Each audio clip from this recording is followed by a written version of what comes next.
ఒకవేళ మీరు మీ కుటుంబ విలువల్ని గౌరవిస్తే ఈ కథ తప్పకుండా చూడండి. ఒకసారి ఒక ఇంట్లో 4 గోడలు మాట్లాడుకుంటున్నాయి.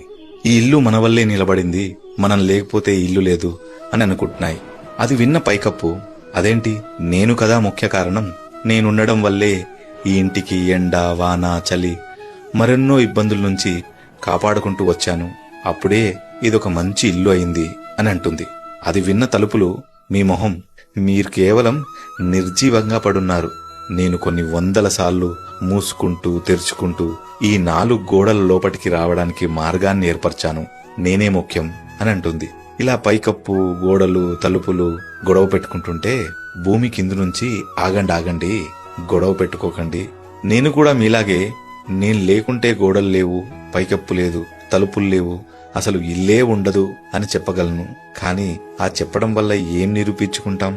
మనం ఒకరు లేకుండా ఇంకొకరు లేము, అందరం కలిస్తేనే ఒక మంచి కుటుంబంగా పిలువబడతాము.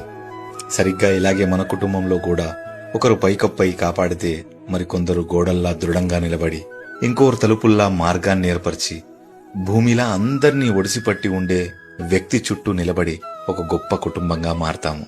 ఆ కుటుంబంలో పెద్ద, చిన్న, నేను ముఖ్యం, నేను గొప్ప అన్న భేదాలుండవు.